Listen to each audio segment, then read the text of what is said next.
Okay, Jeffrey. Did it help? I asked Jessica one day in our Ramadan group. We were just doing some research on the computer. What? She asked. Did Tellin help? Like Ida B, the character in her book. I think it helped a little, she said. I stared at the computer. I'm listening, she said. You won't tell anyone? I said. I won't tell, she said. I promise. Because nobody knows any of this. I just moved here last year, halfway through the school year, and nobody knows anything about me. I won't tell, she said again. I'm not sure why I believed her, but for the first time ever, I told someone my secret. My brother's name was Michael. The football cards were his. He was older than me. He had Down syndrome and leukemia and was real sick. So my parents had me in order to save him. I could feel Jessica looking at me after telling her that last part, but I kept staring at the computer. They gave Michael my stem cells, special cells that can turn into anything else in your body, hoping that they would become what Michael needed. It worked for a while, but then he got sick again. He was in and out of the hospital a lot, so that's how I learned about kids with special needs. Okay, so let me explain real quick. So they had Michael. Okay, mom and dad have Michael, the older brother. And then Michael was sick. He had Down syndrome and he had leukemia, okay, a form of cancer. So they said, okay, well, we're going to have another baby, and then we'll use the cells, use stem cells in your body that you can take out, like you can get removed, and they can be used for somebody else to replenish or almost regrow something that someone else may need in their body who's sick. It's called stem cell research. Okay. So pretty much they were like, okay, well, we'll just have this other baby so we can take out the parts to make this baby better. Okay, yeah. And so Jeffrey says, like, it worked for a little bit, like he was healthy and okay for a little bit, but then he still continued to get sick.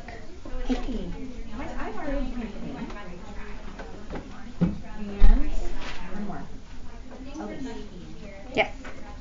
I'm gonna have you guys go to the counselor's office and we'll put Ryan in. Okay, y'all can just listen to the video. Sorry.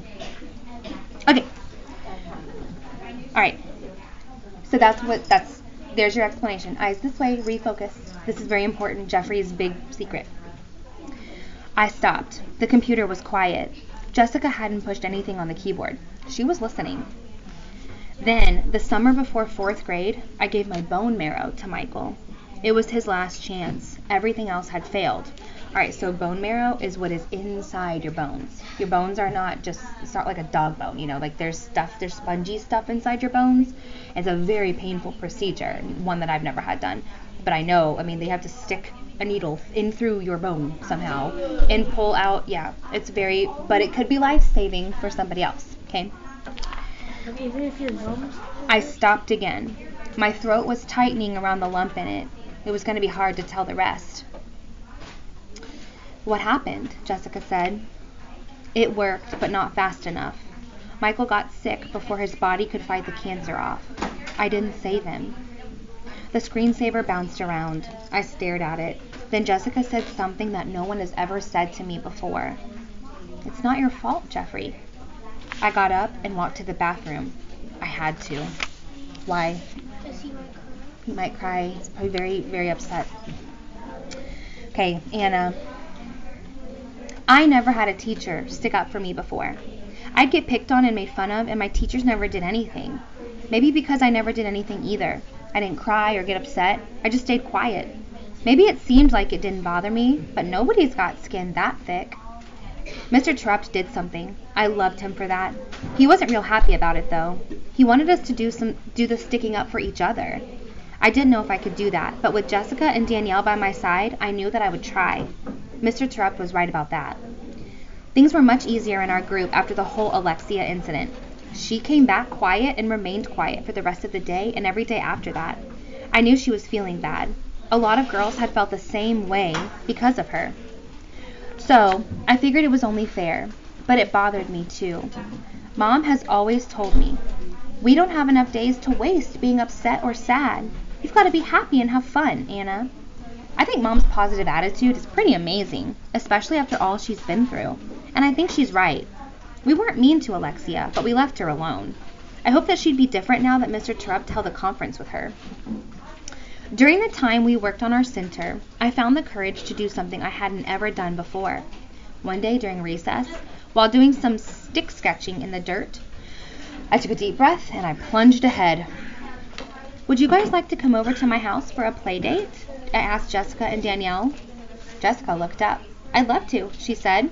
She glanced at Danielle, who kept her head down and continued sketching. Why did Danielle keep her head down? Because she's like nervous. This is Anna asking about Danielle coming to her house. Hayden.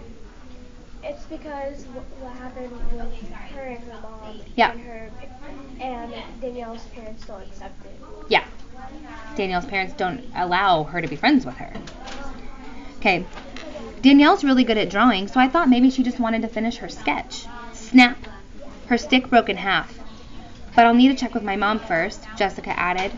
Me too, said Danielle, but she still didn't look up. Let me ask my mom. You don't have to come over if you don't want to, I said to Danielle. No, I want to, she said, looking right at me this time. I believed her. Then she looked away. But I need to get permission. The recess whistle blew. Danielle had drawn three girls holding hands in the dirt. I smiled. They both wanted to come over. I just hoped their mothers said yes. All right, Danielle. The holiday centers turned out great. It was a lot of hard work, especially with Alexia in our group, but Mr. Terupt took care of her. She wasn't the same after that. She became real quiet, which helped us get our center put together smoothly. Jessica and Jeffrey completed the trivia game. They came up with some really great questions. Luke loved playing it when he visited our holiday. He said he learned a lot from it, which Mr. Terupt was happy to hear. Mr. Terupt hung around our center because of the cookies. I made them, even after what Alexia said about me. My mom and Grandma helped me find a recipe that used cumin, which is a spice. The three of us spent a lot of time together in the kitchen. It was the perfect opportunity to ask about going to Anna's, but I just couldn't get myself to do it. The best part of our holiday centers took place when our collaborative friends visited. That was Peter's great idea. Some of the games were hard for them, but we all helped. They were able to do the crafts and eat special foods like cookies. James liked our craft project, where you had to cut the thin strips of paper and staple rings together to make a long chain. The chain is a calendar to help you count down the days of Ramadan, which can be 29 or 30 days long. Our chain included way more links than that because our guests just kept adding them. 137, James said, after eyeing the chain for just a few seconds. Then he started attaching more links. James really liked the surprise I had for him. I put together a collection of photographs of Middle Eastern farms and farming. He sat down and started talking about them and studying them. Seeing James like this made me happy. Jeffrey surprised us. Once Joey showed up, Jeffrey pulled out this little memory game that he had made with pairs of matching cards with different Ramadan pictures on them. He and Joey played. It was a super wonderful day. Mr. Terupt was smiling. So was I. Okay, Jessica. Act 5, Scene 1. Hi, honey, how was school? Mom asked as I climbed into the car. Mom was great about giving me rides home whenever she could. Some kids, like Jeffrey, had to ride the bus every day. Mom's trying to get serious about her writing. She's already very skilled at it, having helped on some of Dad's plays back in California. But now she's writing for herself. That's why she's free in the afternoons to pick me up sometimes. We're lucky to have enough money so that my mom doesn't have to get a steady job right now. She can actually pursue her passion. I hope I can do that someday too. Mom did get a part-time job at a local bookstore so that she can interact with people and keep her mind from wandering back to California. My mind still wanders back there, but not like it did a few months ago. My dad hasn't called again. School was fine, I said. I buckled my seatbelt and away we drove. Mom, you've heard me talk about Anna and Danielle, right? Yes, is something wrong? Mom stepped on the brakes harder than usual and we jerked to a halt at the stop sign. I shook my head. Nothing's wrong, I said. I looked my way. Coast is clear. Mom eased off the brakes. Anna asked Danielle and me over to her house. Well, that's great, Jessica, Mom said. Yes, but I know Danielle won't be going. How do you know that? I filled Mom in on what I knew about Anna's mother. And I explained why Danielle's mom wouldn't allow Danielle to associate with the likes of Anna. And Mom turned right onto our road.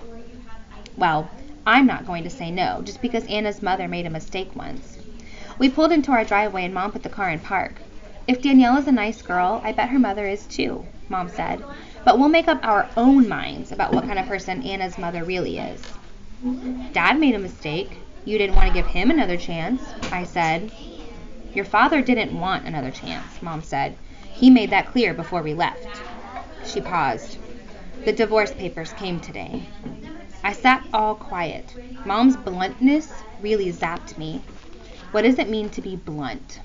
Do you know? Imani, what do you think? Like her sadness. Good guess, because it is a sad situation. It doesn't quite mean sad. Gio? Like shorter. Very, yeah. Like she just says, the divorce papers came today. Like there's no sugarcoating anything. Like you're being very blunt. Like if I say, okay, stop talking, and I'm just like kind of just saying it, I'm like, hopefully who's ever talking will pick up on the hint to stop talking. But if I say your name and I say so-and-so, stop talking, like I'm being very blunt. Like I'm just like, there's no like, I've asked you once to stop. I'm saying stop, okay? So she's saying Mom's bluntness really zapped me. Like she didn't, instead of saying like, okay, Jessica, so something came in the mail today, it, kind of made me upset. Like she didn't say it like that. She just said, the papers came today, okay? I'm sorry, honey, Mom said. I'm sure your father will call soon. I shrugged. You don't need a lie to make me feel better.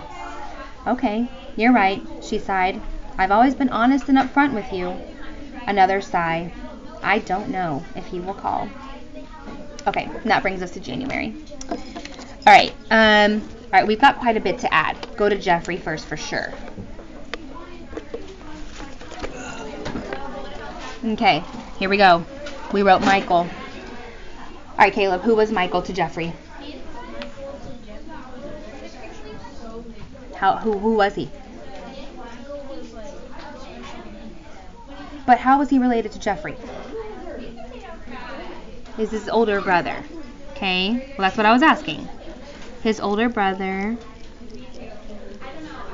Okay, I'm going to write Down syndrome and leukemia.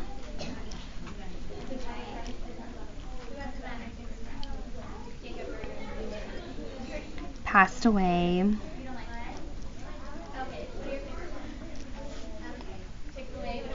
Okay, and then parents had Jeffrey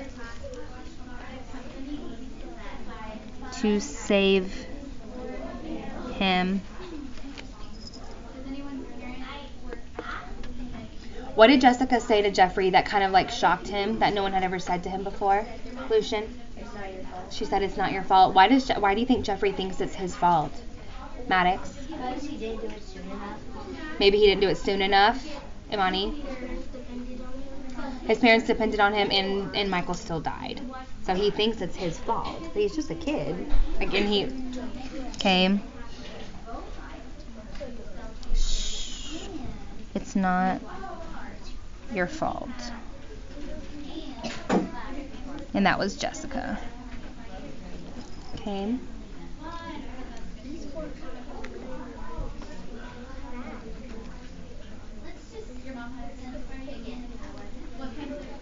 Okay.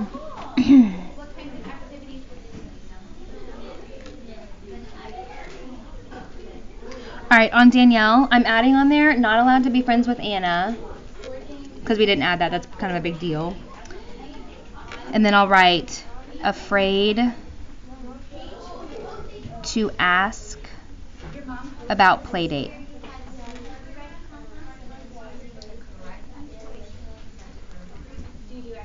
Oh, and we never wrote that she stood up to Alexia. Sorry, we're a little bit behind on our notes. There we go. I'll give you a minute to write that. I'm just gonna go ahead and stop the video. We'll keep writing now.